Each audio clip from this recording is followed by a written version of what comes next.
Hola, yo soy Juliana. Y yo soy Marcela, dos mujeres con dos trayectorias y millones de historias que contar.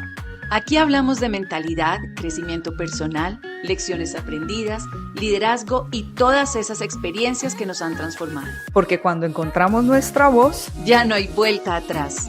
¿Y ahora quién nos calla? Hola a todos, de nuevo aquí en Y ahora quién nos calla, Juliana Cárdenas, Marcela Durán, con ganas de compartir con ustedes un momento rico, agradable, de muchísimo aprendizaje. Y hoy con una invitada a la altura de todos los invitados que tenemos siempre. Marce, qué rico saludarte, por favor, preséntala. Hola Juli, ¿cómo estás? Qué rico estar por aquí de nuevo. Bueno, hoy tenemos una invitada súper especial, Melissa Carles. Ella es nutricionista y además tiene un máster en nutrición y metabolismo y una certificación en nutrición deportiva. Melissa actualmente vive en Panamá, es panameña y bueno, hoy la invitamos porque creo que hay muchos mitos alrededor de la nutrición hoy en día y poder integrar y tener consejos por parte de ella de hábitos y de eliminar esos mitos nos ayudará muchísimo. Así que, Meli, qué gusto tenerte aquí en Y ahora quién nos calla. Muchas gracias por aceptar nuestra invitación. No, gracias a ustedes. Para mí es un súper honor que me hayan tomado en cuenta y súper feliz de estar aquí. Qué bueno. Meli, yo quería saber cómo llegaste tú y cómo decidiste dedicarte a la nutrición. Bueno, no muchos saben esto, pero en realidad yo empecé estudiando ingeniería. Yo Wow. toda mi vida fue como, en verdad, súper numeral. En la escuela amaba, dizque matemáticas, química, me encantaba todo eso y todas las pruebas me salían como para estudiar algo con números.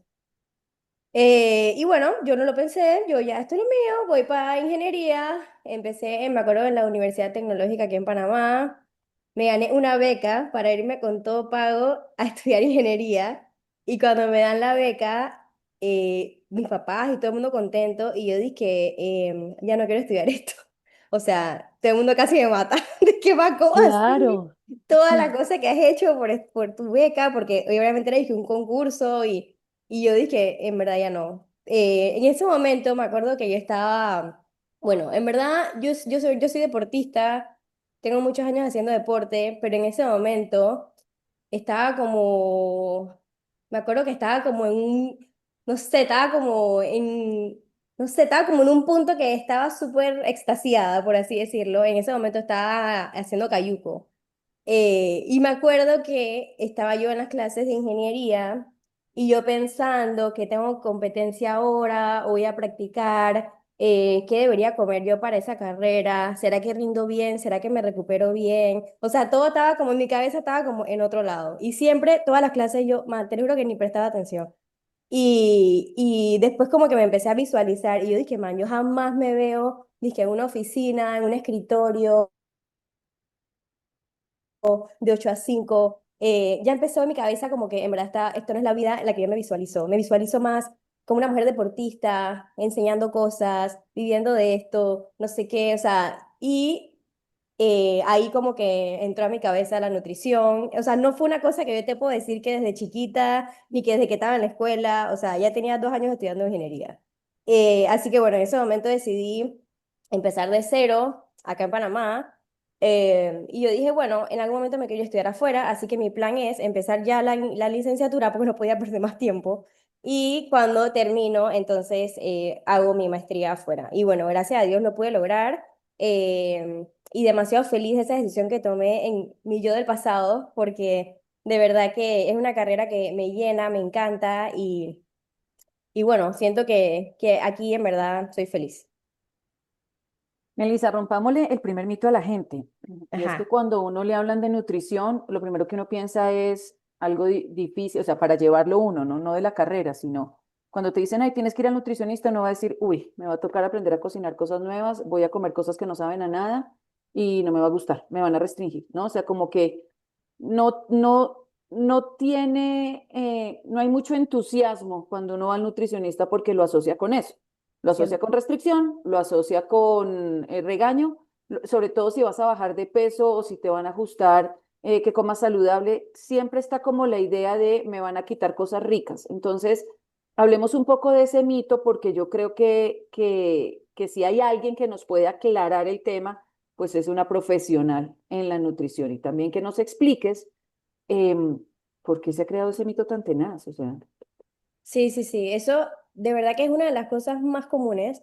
O sea, desde la primera consulta que llega el paciente, una de las cosas que más me dicen es, bueno, ayer me comí una hamburguesa para despedirme porque hoy venía el nutricionista y yo dije, ¿y quién te dijo que más nunca te la vas a poder comer? O sea, como para saber. Eso me lo dicen siempre.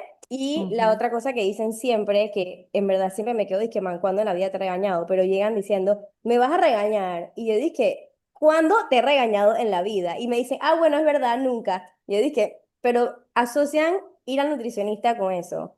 O restricción, que más nunca voy a comer cosas que me gustan, o regaño.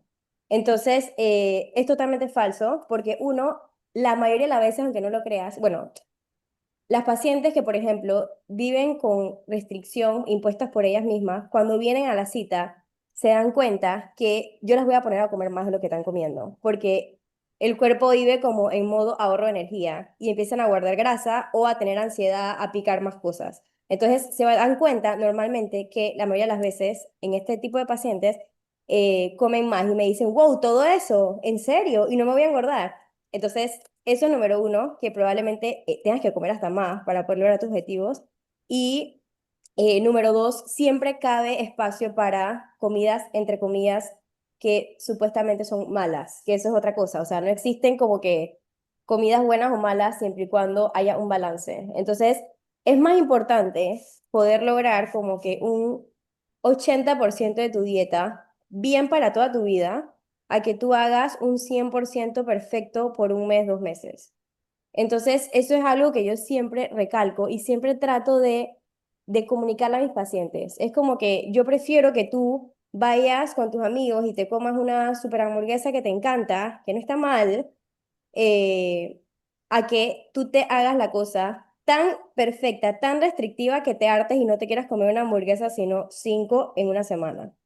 Entonces, bueno, eso siempre trato de transmitir y, por ejemplo, algo que me encanta también es decirle, por ejemplo, a los pacientes, qué cosas no te gustan para no ponértelas en el plan, qué cosas te encantan, qué cosas no son negociables para ti y vemos cómo las metemos de alguna manera en la que tú puedas sostenerlo. Por ejemplo, hay un paciente que me dijo, mira, todavía no me acuerdo, soy adicto a las Oreos, necesito Oreo en mi vida. Y yo dije, ok, hagamos algo. El man se compraba y que el paquete es el largo. Yo dije, ok, te compras el chiquito y te comes ese paquete chiquito y no comes otro snack dulce como que en el día, porque comía como que miles. Y fue que trato. Con decirte que al final, meses después, ya no necesitaba la Oreo, pero como que psicológicamente te ayuda a saber de que tienes eso contigo, de tu lado. Entonces vuelve que el paciente se vuelva como más, o sea, que haga enganche con el plan alimenticio y a largo plazo pueda cambiar hábitos, que es lo importante. Buenísimo. Ujú. Súper, me encanta. Meli, cuando llegan los pacientes a consulta contigo, yo creo que una de las cosas que tú más tienes que empezar a trabajar, aparte de los hábitos, es como el tema de la mentalidad. ¿Cómo haces? Porque es cierto que siento que de cierta manera, más allá de un acompañamiento alimenticio, tú empiezas a trabajar mucho el derribar esos mitos, pero con educación, cambiarle pues a tu paciente que no satanicen los alimentos y como todo este proceso. Cuéntame por lo general cómo empiezas tú a hablarles o qué les empiezas a recomendar en esas primeras citas donde pues la persona va adaptándose y va a empezar como a quitar esas barreras o eso que tenía del miedo del nutricionista. Ok, en verdad, en ese tipo de pacientes que tienen como miedo a comer, miedo a diferentes tipos, grupos de alimentos, en más que nada los carbohidratos, que esa es como que la que más se teme, lo que normalmente hacemos, obviamente yo le explico todo, pero no siempre me creen. O sea, porque si tú toda tu vida has pensado que el carbohidrato es malo y hoy vienes donde mí y te digo que no son malos, son buenos, no va a ser como tan fácil. Entonces, yo siempre hago negociación con el paciente. Dije, ok, empezamos, en la mañana te comes una porción, en el almuerzo otra porción. La idea es como que poquito a poquito irles quitando el miedo y sabiendo que no pasa nada si te comes esta cantidad de carbohidrato y poco a poco el paciente se va dando cuenta que se siente mejor, tiene más energía, tiene más ánimo, tiene más ganas de picar y solito como que las cosas se van dando. Eso por un lado.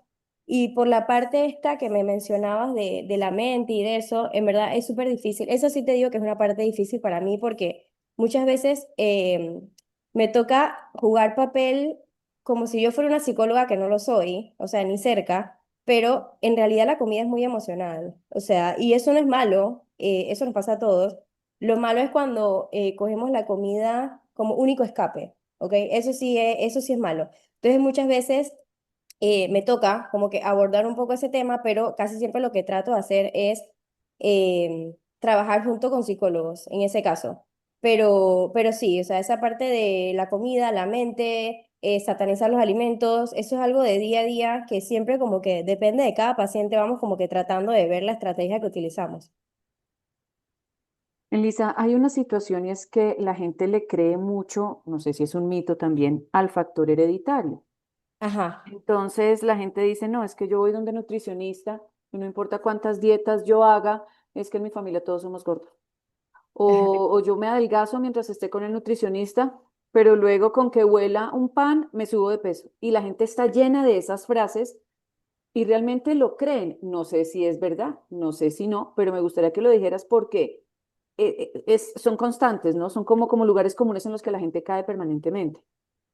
Claro, o sea, en realidad en la obesidad hay un factor genético, pero hay una parte que podemos modificar. O sea, también hay una parte de hábitos que han construido todos alrededor tuyo desde chiquitos. Entonces, puede ser como que has heredado hábitos más que heredado obesidad.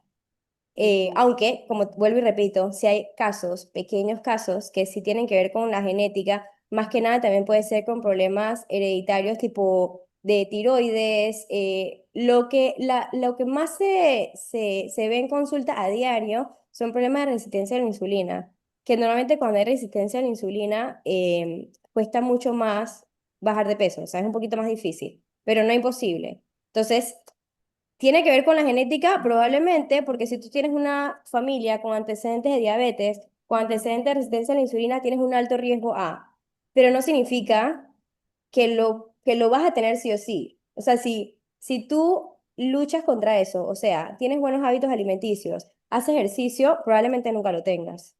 Pero si te dejas, probablemente tengas, o sea, se cumpla como que el factor hereditario que tienes por ahí. No sé si me explico. Sí, claro, o sea, no es una camisa de fuerza, no es una sentencia. Sí Total, existe, pero no es total, una sentencia. Ok. totalmente.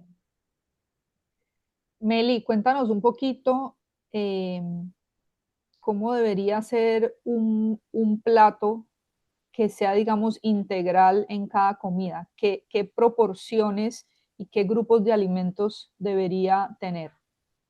Ok, siempre en todos los planes alimenticios yo les pongo exactamente eso, como que grupos de alimento por comida. Y siempre están basados en carbohidratos, proteínas, grasas, vegetales, siempre. Lo ideal, y siempre le digo esto cuando van a un buffet, que me dicen "Y que este fin de semana me voy a un resort y va a haber buffet y entonces no sé qué". Yo dije, man, un buffet está más fácil, porque tú Claro. puedes como que decidir cuánto y qué. Entonces, siempre les digo, lo más importante y lo más, o sea, ya con esto tú regulas el 60% del plato, es que la mitad lo llenes de vegetales. Ya con eso mejoraste. El cuarto del platito, un cuarto del plato carbohidrato, que trata que sean carbohidratos de buena calidad, siempre y cuando tengas la posibilidad, porque también, por ejemplo, se vale comerte un arroz blanco, una pasta blanca, no pasa nada, pero si tienes la posibilidad de usar un carbohidrato que sea alto en fibra, ya sea pasta integral, arroz integral, granos, menestra, lentejas, frijoles, poroto, estos tipos una papa, por ejemplo, con cáscara, estos tipos de carbohidratos, entre más fibra tengan, más despacio se absorben en sangre, entonces evitan picos de azúcar. Eh, y la proteína casi siempre comemos por abajo de lo que es. O sea, eso es real. Todo el mundo que viene, le digo la cantidad de proteína que necesitan y se asombran de cómo me voy a comer todo eso. Y, o sea, es algo que casi todos lo tenemos por abajo. Entonces, la proteína nos va a ayudar a, obviamente, a nutrir el músculo, pero también ayuda a acelerar un poco el metabolismo. Entonces, la grasa del plato puede ser aceitito de oliva, aguacate, frutos secos, que puedes acompañar, por ejemplo, tu ensalada. Y también la grasa nos ayuda a controlar los picos de azúcar. Porque si yo me como, por ejemplo, una buena ensalada con grasita, con suficiente proteína, ya ese carbohidrato que me voy a comer se va a absorber más despacio a que si yo me como la mitad del plato lleno de carbohidratos, una presita pequeñita y probablemente sin vegetal. Entonces también las cantidades de comida, la calidad de la comida influyen mucho en cómo lo voy a asimilar. Meli, yo te voy a hacer una pregunta que tal vez no es fácil, pero estoy segura que lo que tú también lo has notado, aunque eres una persona muy joven, y es que la misma pirámide alimenticia ha cambiado. Yo me acuerdo que Ajá. el plato tradicional en la familia era papa, arroz y carne. Los vegetales ni sonaban. Y la papa, arroz y carne, pues eran dos carbohidratos con un pedacito de carne que se te quedaba en una muela, sobre todo porque era también la parte más costosa. Entonces, esa base de la pirámide que abajo me acuerdo que era una botellita de leche con el pan, las espigas y como la pasta, y como que Ujú, los carbohidratos eran la base y ya todo eso cambió. Entonces, ha habido muchísimos cambios. Entonces, los carbohidratos sí tienen que estar, pero no son la base. Después, que el huevo es terrible, el tocino es terrible, el chicharrón es terrible porque es colesterol y ahora no, momento. La grasa animal es mejor que la vegetal ujú. cuando estamos hablando de vegetal procesada, como los aceites de origen vegetal. Ajá. Después, no, el huevo es terrible. No, el huevo es la proteína más completa. Entonces, ha habido como que yo puedo entender que cada vez se hacen mayores descubrimientos y se reevalúan ciertas cosas.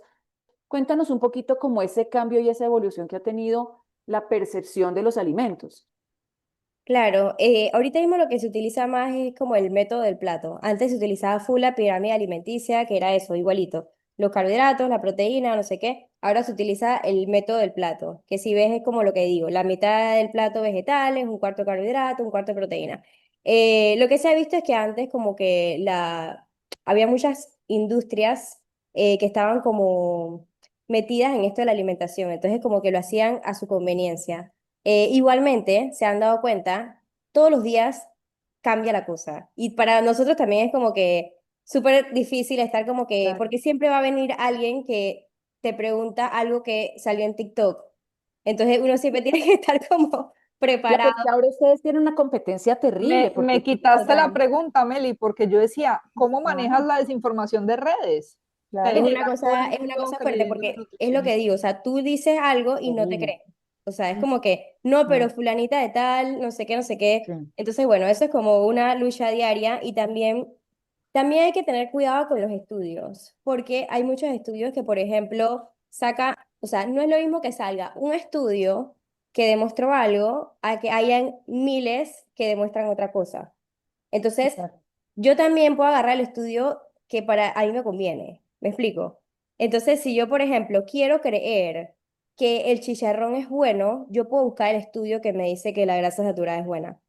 Pero puedo encontrar otros miles que me dicen que la grasa saturada es perjudicial para el corazón. Entonces, aquí hay que también tener como un ojo crítico y leer también bien, hay unos estudios que se llaman como metaanálisis, que son como, hacen como un resumen de muchos estudios. Esos normalmente son como los más contundentes, los que más le puedes creer. Entonces hay que también mirar con lupa cada vez que alguien saca un estudio nuevo, quién te está dando la información, en base a qué la está dando. Pero sí, antes se decía que el carbohidrato era lo mejor del mundo, que nuestra dieta tenía que ser a base de carbohidrato, pero ya hay muchos estudios que muestran que no necesariamente tiene que ser así, que es exactamente ahora el método del plato. Más Ujú. fibra, cantidad de carbohidrato controlada y el vegetal libre. Siempre le digo a mis pacientes, tú tienes mucha hambre, pues rellénate de fibra. Vegetales puedes comer libre, todo lo que tú quieras. El carbohidrato lo puedes comer, nada más que vamos a controlar la porción, asegurar una buena calidad y meter una buena porción de proteína, que es lo que te va a tener saciado por mucho tiempo. Ujú. ¿Qué pasa con esas dietas que son tan estrictas? O sea, keto, solo Ajá. grasa y proteína. No sé, la de la piña, entonces, solo piña y atún. O sea, son dietas como que la vida te incluye tres ingredientes y sal. Siempre la mejor dieta para ti va a ser la dieta que más puedas sostener. Eso involucra también, por ejemplo, el ayuno. Hay pacientes que me dicen, yo con el ayuno me siento perfecto, me siento con energía, me quita los cravings, me va muy bien. Yo le digo, pues belleza, podemos seguir con tu ayuno, no tengo ningún problema con eso. Pero no es algo con lo que tú vas a venir a tu primera cita y te voy a decir, bueno, creo que tenemos que hacer ayuno. Eso no va a pasar. Eso siempre va a ser como un plan F, plan E, siempre y cuando se adapte a tu estilo de vida. Entonces, eso es lo más importante. La mejor dieta para ti es la que mejor se adapte a ti. Yo soy pro balance porque de vuelta lo puedes sostener mucho más. Y al final es eso lo que tú quieres crear, hábitos. Eso de la piña y eso, obviamente, eso sí, descartado totalmente porque eso no te aporta nutrientes. Pero si tú haces, por ejemplo, un ayuno bien, o sea, que asegurándote todos los nutrientes, que esté bien guiado, que esté monitoreada también, que no estés perdiendo masa muscular, y te está yendo perfecto y lo puedes sostener, pues bien por ti. No significa que esté mal. La keto, eres un paciente que lo necesita, eres un paciente, yo qué sé, con una resistencia a la insulina que no había ninguna manera de poder lograrlo. Probablemente la podemos usar un tiempo y después regresamos a en una dieta sostenible. Pero de vuelta, todo tiene como que su población y lo más importante, que sea sostenible. Meli, yo quiero que hablemos un poquito del metabolismo. Cuéntanos un poquito qué es el metabolismo y cómo influye pues, en el funcionamiento del cuerpo para que la persona pueda lograr o no sus objetivos. Porque a veces uno escucha, yo tengo el metabolismo lento, Ajá, pero ajá. yo creo que la gente lo dice y no sabe ni qué es. Entonces, defínenos un poquito eso y pues la importancia, porque veo que tiene una especialización en eso. Claro, bueno, eso es más que nada como lo que el cuerpo utiliza para crear energía, ¿ok? Hay múltiples enzimas, múltiples factores que pueden influir en el metabolismo. Por ejemplo, si tú me dices que tú tienes un problema de metabolismo, probablemente puedes tener, por ejemplo, algún problema metabolizando el carbohidrato, algún problema en una enzima que no está presente, que participa en el metabolismo. Eso puede ser algo válido. Pero realmente, o sea, hay mucha gente que también inventa lo que tú dices, que inventa que tiene problemas de metabolismo. Es que, ¿cómo tú sabes que tienes un problema de metabolismo? Entonces, bueno, eso es importante. ¿Qué cosas ayudan al metabolismo? Las dos cosas que más ayudan y son más sencillas de poder modificar es el consumo de proteína en la dieta, repito, y el ejercicio. Las pesas ayudan demasiado con el metabolismo porque aumentan la masa muscular. Entonces, importante saber que el músculo es un órgano activo. Está todo el día quemando, quemando, quemando. Entonces, muchas veces las personas que tienen metabolismo lento, probablemente puede ser que es que no tengas metabolismo lento, sino que tienes demasiada poca masa muscular. Entonces, puede ser que no estás quemando lo suficiente porque te falta músculo. Entonces, eso es otro mito al que voy, que mucha gente con sobrepeso empieza diciendo que no van a hacer pesas porque necesitan primero bajar grasa. Mm, Entonces empiezan a matarse haciendo cardio, a Cardio. matarse haciendo dietas restrictivas. Entonces pierden obviamente grasa, pero obviamente músculo también. ¿Y qué pasa a largo plazo? Viene el efecto yo-yo. Como perdí tanto músculo, yo regreso probablemente a hábitos viejos que tenía y regreso al peso que tenía mucho más rápido y después se me dificulta todavía aún más perder ese peso que gané. ¿Por qué? Porque perdiste en esa dieta tan restrictiva que hiciste, perdiste también demasiada masa muscular. Entonces, eso no descarta que una persona con sobrepeso, con obesidad, pueda hacer pesas. Al contrario, siempre traten de hacer pesas. Eso es como si tuviera yo que elegir un ejercicio y te digo, Marce, que tú me conoces y sabes que hago puro cardio, corro, monto bici, no sé qué, pero realmente las pesas es lo más importante para poder como acelerar a largo plazo su metabolismo. Melissa, hablemos de las personas de edad, las mujeres que están entrando en menopausia. Digamos que toda esa situación de la quietud, o sea, ahorita se habla mucho de la importancia del músculo. Yo quiero saber si efectivamente prepararse para esas etapas de la vida con una buena masa muscular efectivamente lo arregla o es mito. O sea, una mujer menopáusica que eleva su masa muscular tiene algún beneficio para efectos de la menopausia. Una persona mayor que eleva su masa muscular tiene algún beneficio para efectos de su vejez. Hablemos de eso porque es que el músculo está como muy subvalorado, pienso yo. Totalmente, totalmente. O sea, el músculo hasta ayuda a la parte hormonal. Se han visto, por ejemplo, estudios que el músculo ayuda a mejorar la sensibilidad a la insulina. Entonces, el músculo no solamente ayuda al metabolismo, ayuda a la perder grasa, sino que también ayuda a prevenir diabetes, ¿ok? Entonces, normalmente, a medida que pasan los años, por ejemplo, una persona en menopausia, premenopausia, todo este ciclo, naturalmente pierde músculo y gana grasa. Eso es lo que naturalmente pasa. Entonces, tenemos que ir en contra de la corriente, que es lo difícil. Entonces, ahí sí o sí tienen que haber pesas porque te va a ayudar a revertir un poco todos los efectos secundarios o todo lo que puede traer una menopausia, que puede ser aumento de grasa, pérdida de músculo. Y también ayuda a la parte hormonal, como digo. También ayuda a la sensibilidad a la insulina y también ayuda a mejorar el perfil lipídico, todo lo que es colesterol, triglicéridos y eso, que normalmente en menopausia se pueden ver afectados. Entonces, es muy importante también saberlo que es más que algo físico, el músculo. Entonces, con la parte de la vejez, algo súper común que pasa en la tercera edad son las fracturas de cadera. Esto es demasiado común, los desgastes de rodilla, la fractura de cadera, que muchas veces tienen que ver con osteopenia, osteoporosis, que muchas veces esto tiene que ver por falta de ejercicio, ¿ok? La masa muscular es la que realmente nos va a proteger articulaciones a largo plazo. Entonces, para poder mantenerse fuerte, no tener que a largo plazo depender de alguien, normalmente una paciente, y se lo digo porque yo lo viví con mi abuelita, tuvo una fractura de cadera y después de ahí su vida cambió, o sea, Claro. encamada totalmente y ya, o sea, como que después empezó con demencia y eso pasa mucho, después de una fractura de cadera en personas mayores, como que su vida cambia Se demasiado, van a pique. se van a pique total. Entonces, eso se puede totalmente prevenir, bueno, por lo menos un gran porcentaje, con una buena masa muscular, buen consumo de proteína y también hacerse exámenes de sintometría ósea para ver realmente cómo está tu masa ósea. Si tú, por ejemplo, tienes una osteopenia, que es antes de la osteoporosis, asegurando un suplemento de calcio, asegurando un suplemento de vitamina D, haciendo suficiente ejercicio, es algo que puedes revertir o evitar que llegue a una osteoporosis que ya hay un desgaste mayor y es más probable que pueda sufrir de alguna lesión, una fractura, y puede ser obviamente mucho peor. Meli, ¿qué pasa con la gente que ya llegó a la tercera edad sin masa muscular? Ok, yo pienso que en verdad nunca es tarde, jamás, y no necesariamente necesitas tener como que el gran equipo para poder lograr tus objetivos. Eh, lo primero es que puedes empezar hasta con tu propio peso.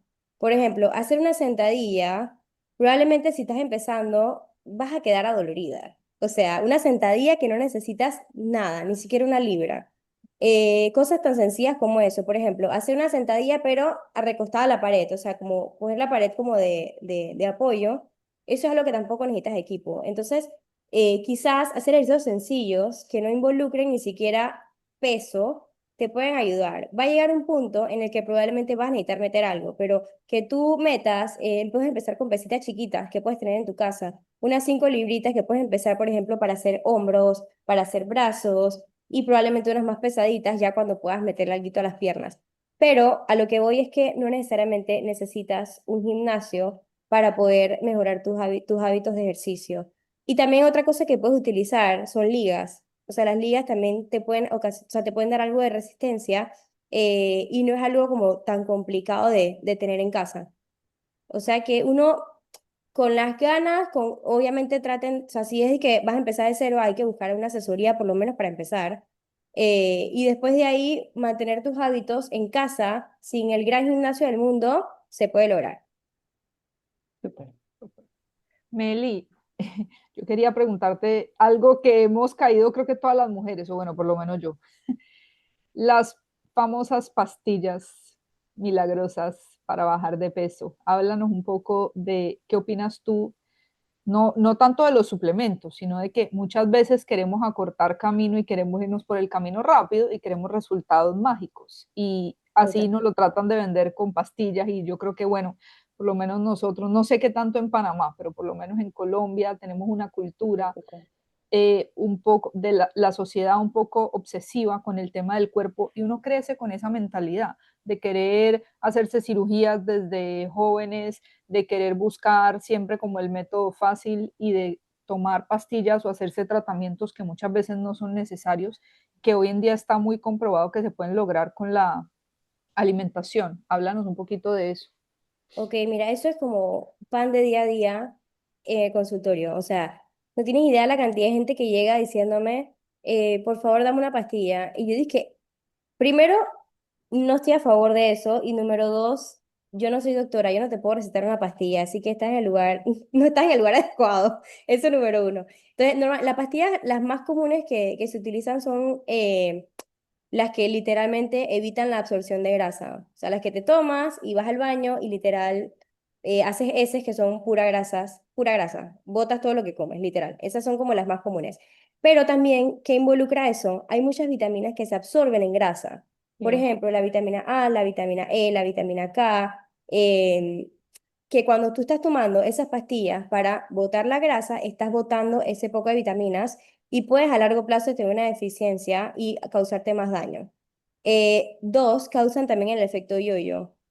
Bajas, bajas, bajas, bajas, pero como no cambiaste hábitos, luego vas a echar para atrás. ¿Ok?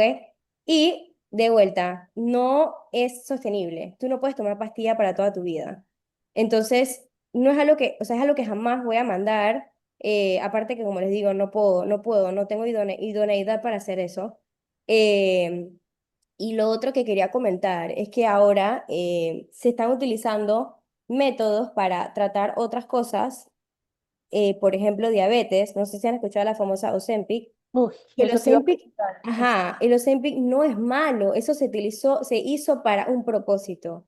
Personas con diabetes, personas con resistencia a la insulina demasiado fuerte, que los hábitos alimenticios no pudieron mejorar, eh, ayuda, pero ahora se está utilizando como que si fuera el té para bajar de peso diario. Entonces, la gente que realmente lo necesita, porque se las recetó un médico, van a la farmacia y no hay. Entonces, hay que tener cuidado y también, o sea, la cantidad de gente que lo utiliza sin receta alguna, como que yo voy, me la pongo, no sé ni qué dosis me estoy poniendo y me la pongo. Mira, terrible. Sin saber realmente todos los efectos a largo plazo, que por ejemplo, uno de esos es la pérdida de masa muscular y a largo plazo una osteoporosis que puede causar si no se hace de una manera adecuada. Ojo, no siempre pasa porque si está bien monitorizado, si te están midiendo la masa muscular, si estás haciendo ejercicio, probablemente no te pase y sea una buena herramienta para ti. Pero sí pasa mucho y totalmente lo entiendo porque uno se desespera. O sea, una paciente que tiene obesidad, sobrepeso, y probablemente lleva mucho tiempo haciendo todas las dietas que te la atraviesen, o sea, está desesperada y es totalmente entendible. Entonces, eso es importante, o sea, entender que las pacientes que van donde mí saben que yo soy, o sea, cero juzgo y trato como de ponerme en el lugar de la paciente porque es totalmente válido. Pero sí, o sea, también hay que jugar, hacerles entender de que esa no es la manera, de que probablemente hay algo que no se está haciendo bien, porque no siempre es déficit calórico. Hay muchas cosas, muchas otras cosas que pueden como que estar afectando tu peso. Entonces, eso también es importante como que ir un poquito más allá. Meli, y con como con las teorías que han sido válidas, pero que se reevalúan también. Por ejemplo, comer 3 veces al día. No, comer Ah. solamente en la mañana y no comer en la noche. No, ahora comer cada 3 horas y comer 5 veces al día. No, ahora solo comer cuando te da hambre. Eh, Ajá, ok, eso también depende mucho del paciente. O sea, por ejemplo, lo que hablaba del ayuno. Hay gente que le va perfecto con el ayuno, perfecto, nos va bien, te meto todos los nutrientes que necesitas en tus dos comidas, belleza. Antes sí se decía que comiendo 5 veces al día acelerabas el metabolismo. Ya eso se desmintió, ya se dieron cuenta que no necesariamente, porque al contrario, si estás comiendo muchas veces al día, estás como generando piquitos de insulina a cada rato. Entonces, probablemente eso afecte un poco la digestión y afecte el azúcar en sangre. Pero no está, o sea, no se descarta del todo. Más que nada en pacientes que con una merienda yo logro a que lleguen a la siguiente comida con menos hambre. Si, por ejemplo, tengo un paciente que cena demasiado, o sea, le encanta cenar dizque pocotón de arroz, pocotón de carne, pocotón de lo que sea. En ese tipo de paciente, ahí me conviene ponerle una merienda a media tarde para que llegue a la noche tranquilo y pueda comerse un plato que le conviene, un plato que no le va a afectar. Pero si eres una paciente que tú me dices, mira, que en la tarde yo estoy súper ocupada trabajando, en verdad no puedo hacer merienda, yo dije, ni te preocupes, no necesitas esa merienda. O sea que, de vuelta, depende de cada paciente. Nada está escrito en piedra, no existe la dieta perfecta, no existe que no se debe comer meriendas, no existe que sí se deba comer meriendas. La verdad es que depende de cada paciente y lo que le convenga para que pueda sostenerlo a largo plazo. Hablemos un poquito de la diferencia, por ejemplo, de la alimentación de un deportista de alto rendimiento con una persona que es sedentaria. Ok, ahí más que nada lo que importa es como la energía que se consume. O sea, energía son calorías. Una persona, un deportista de alto rendimiento, va a tener obviamente mucho más gasto calórico que una persona sedentaria. Entonces, eso es importante, aunque parezca tonto, porque muchos pacientes que hacen ejercicio empiezan a hacer dietas que ven en internet de 1200, 1300 calorías, que probablemente eso sea una herramienta para una paciente femenina que hace cero ejercicio, es pequeña, es delgada, pero no a una paciente o un paciente hombre de 70, 80 kilos que hace ejercicio de alto rendimiento. Sus requerimientos van a ser mucho más altos. Entonces, ¿qué pasa si yo empiezo a hacer una dieta muy restrictiva? En ese caso, por ejemplo, de un paciente de alto rendimiento, primero que no voy a rendir igual. Por más que tú digas que rindo bien, créeme que no es lo mismo. No va a ser lo mismo si tú comieras lo que necesitas. Te vas a lesionar más, no vas a recuperarte lo suficiente y también puedes entrar en lo que hablamos anteriormente, que tu cuerpo entra en modo ahorro de energía. Y eso pasa mucho con mujeres que se restringen demasiado y se matan haciendo ejercicio y no ven cambios. ¿Por qué? Porque probablemente no estás comiendo lo que tú deberías comer siendo un atleta y tu cuerpo está en modo ahorro de energía. Esta man se está matando haciendo ejercicio, yo voy a guardar para poder vivir. Entonces entras en eso, entras en un círculo que no sales, no rindes bien, no te recuperas, comes poquito, pero tampoco bajas de peso. Entonces ahí es cuando tenemos que asegurar una buena cantidad de comida y también la calidad. La calidad, tratamos de que sea una buena calidad de comida en sedentarias y, no sé, y en personas deportistas.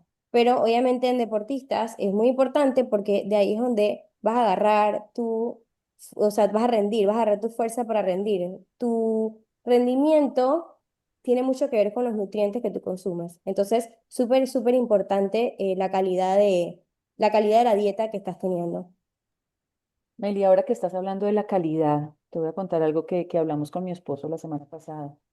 Él estaba viendo un video antiguo, como de los años 30, en Ujú. Estados Unidos, ¿no? Este tipo de videos donde te muestran gente caminando en blanco y negro, ¿no? Ajá, ajá. Gente caminando con sus tirantes y la señora con sus trajes.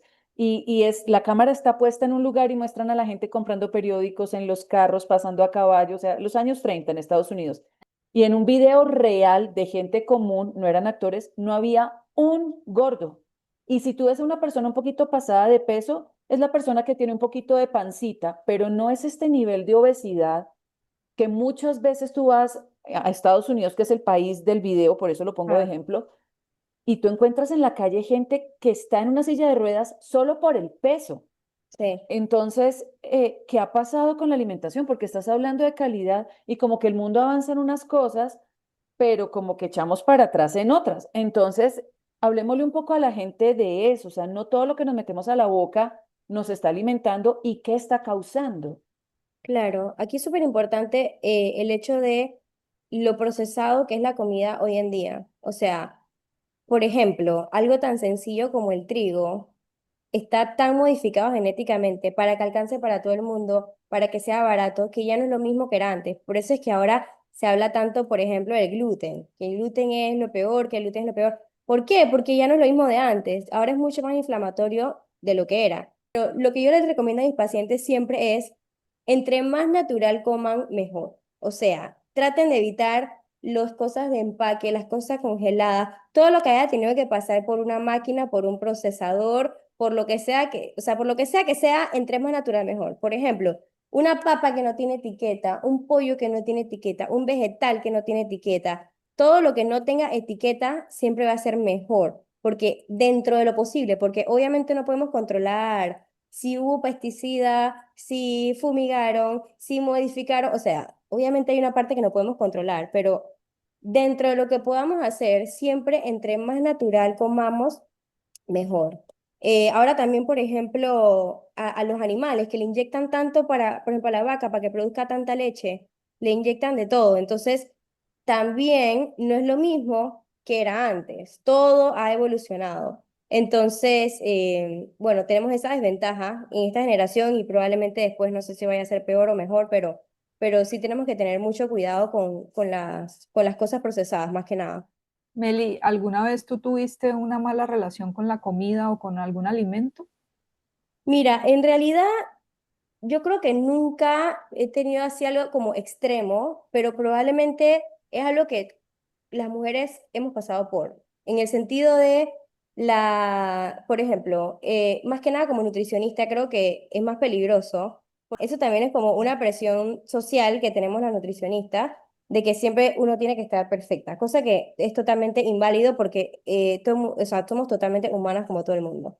Sí. Entonces, esa presión social segurísimo que sí me afectaba en algún momento, más que nada al principio, porque no sabes ni cómo manejarlo, ni cómo, o sea, no sé, es como difícil en ese sentido. Creo que gracias a Dios, como te digo, nunca ha sido una cosa extrema, pero me acuerdo que cuando empecé sí era, o sea, contaba, dizque, por ejemplo, las cosas que comía, sí las contaba, el ejercicio lo hacía muchísimo, era como que más obsesiva con el ejercicio probablemente, hasta que ya como que encontré el balance y puedo como que aplicarlo un poco mejor lo que es la nutrición realmente.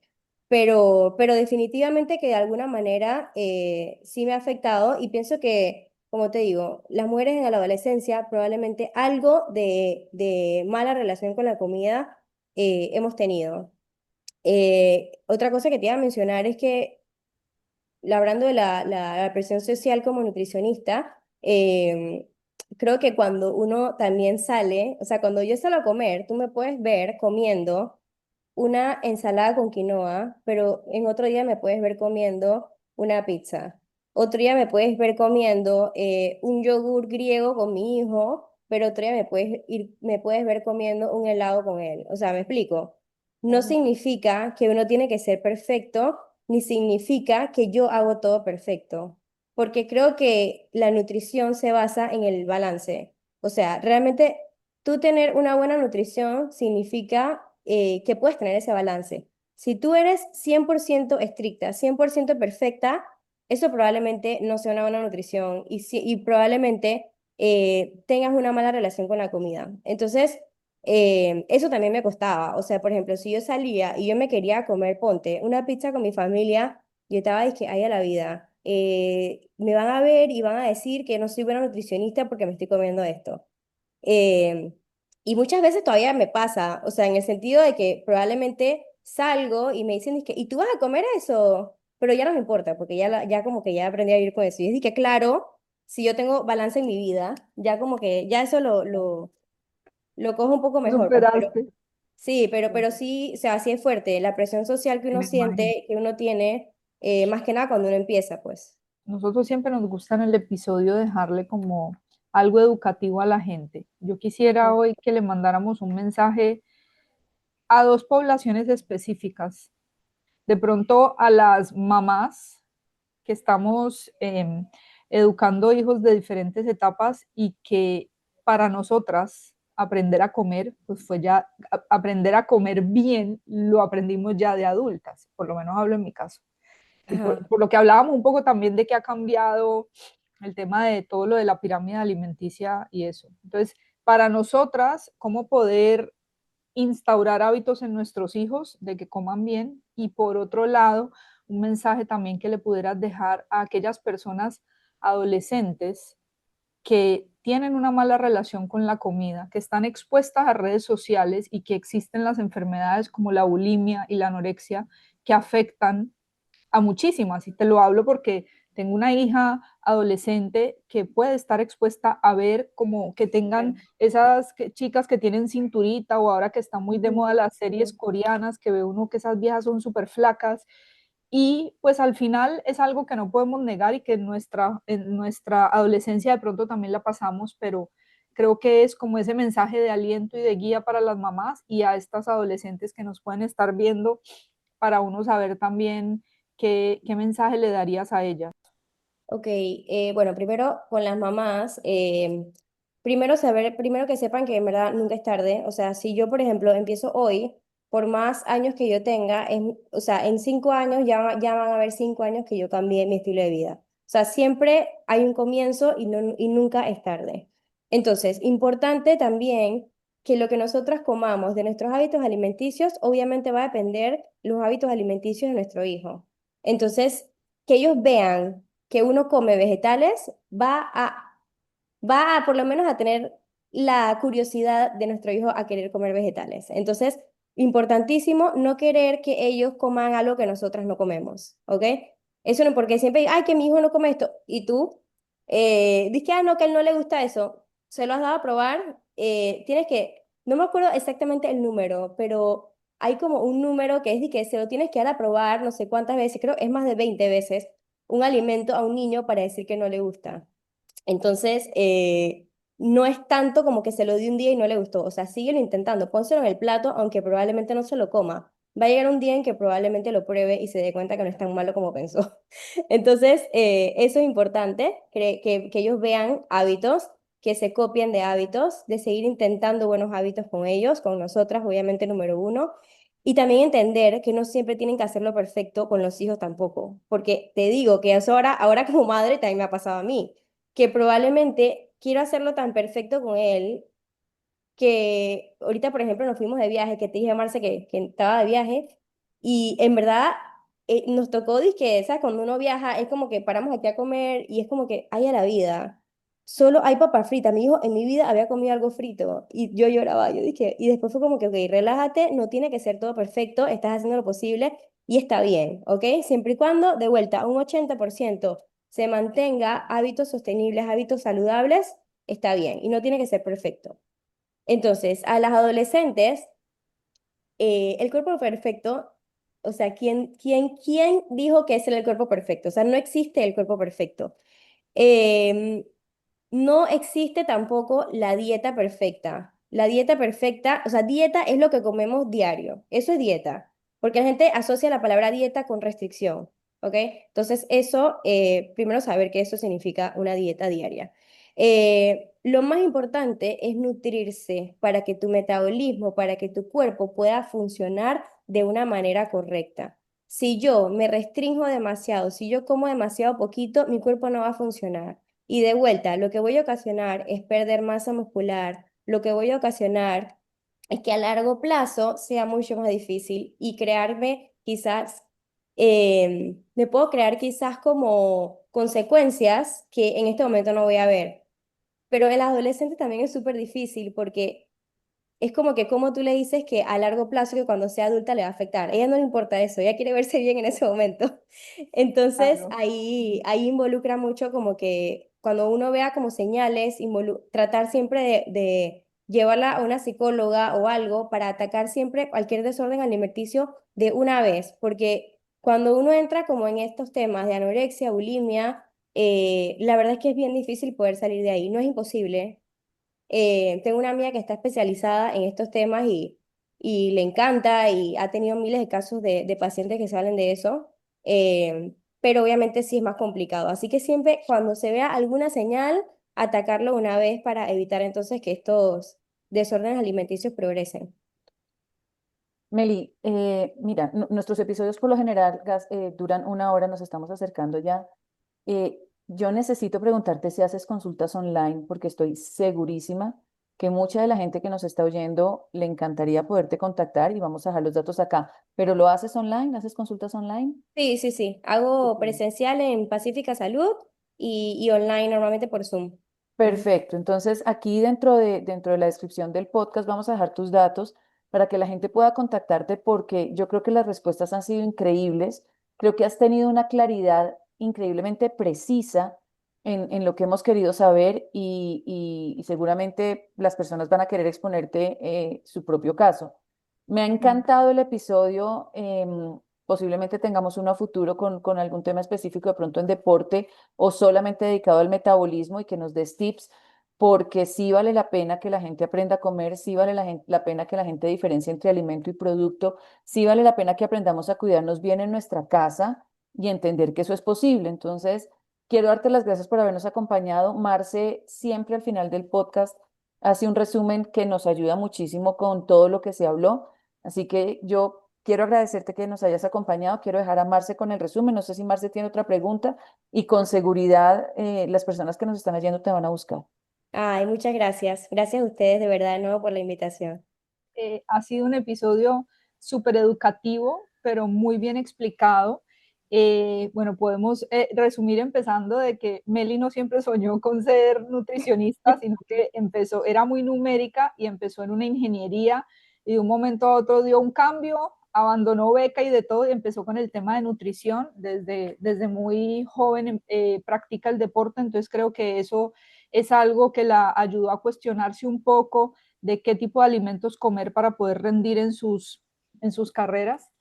Hablábamos un poco de los mitos de la nutrición y a pesar de que hay infinitos, los que más pudimos hablar aquí es que la gente siempre asocia nutricionista con restricción o con regaño. Entonces, muchas veces de pronto uno va obligado cuando ya de pronto el médico te ha diagnosticado algo, alguna enfermedad y no lo hacen por voluntad porque pues venimos con creencias limitantes del pasado que es que te van a mandar una dieta aburridora de solo lechuga y proteína y ya. Entonces, las mismas personas de pronto llegan con esos mitos donde ella, y una de las cosas que le toca hacer, a pesar de que no es psicóloga, es darle un acompañamiento como en la parte de la mentalidad y de dar un acompañamiento con información de valor, porque hoy en día estamos expuestos a redes sociales que nos hacen que a veces uno no le crea al nutricionista o al médico, sino que le crea a un influencer en TikTok. Entonces, esto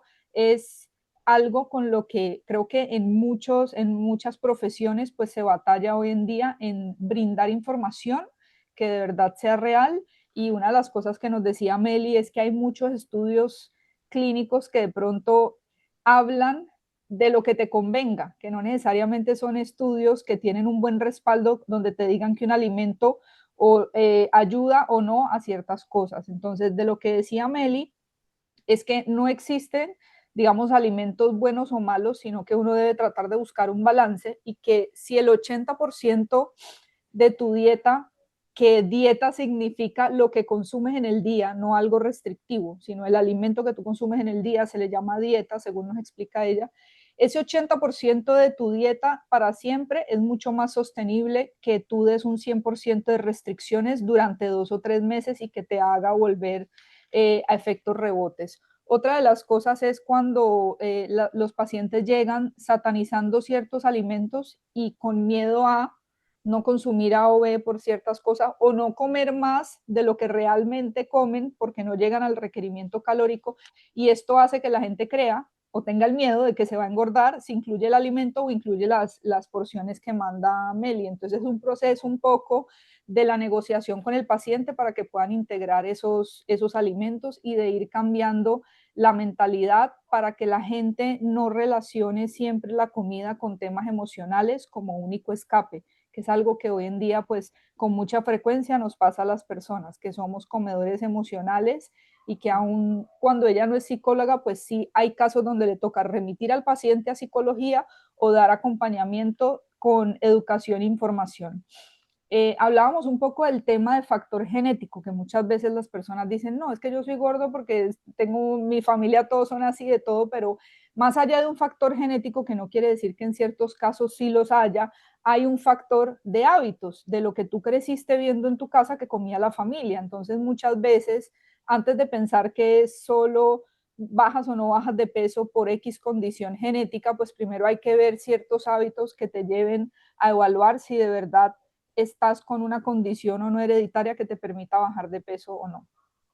Hablábamos un poco como del plato ideal, de cómo se debe ver un plato ideal, y Meli nos dice que debe tener carbohidrato, proteína, grasas y vegetales, y que digamos en proporciones, la mitad del plato deberían ser vegetales, un cuarto de carbohidratos que contengan una buena calidad de fibra que hace que se puedan absorber más despacio, y una proteína que te permite nutrir el músculo, que es muy importante también la calidad de los alimentos y las porciones que sean las adecuadas, y que cuando tienes aceites o grasas saludables como el aguacate o el aceite, pues te permiten también tener un poco de más saciedad.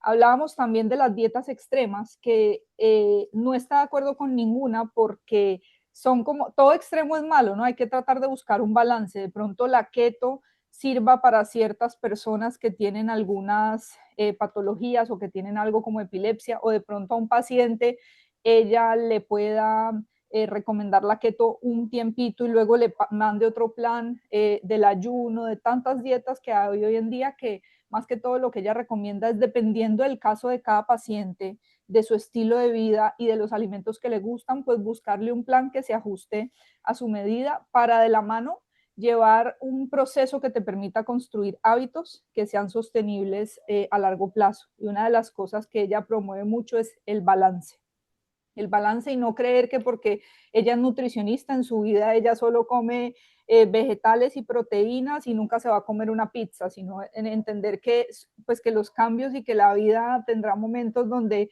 si tienes un balance pues te puede permitir para que tú puedas ingerir esos alimentos sin tener miedo pues a engordarte.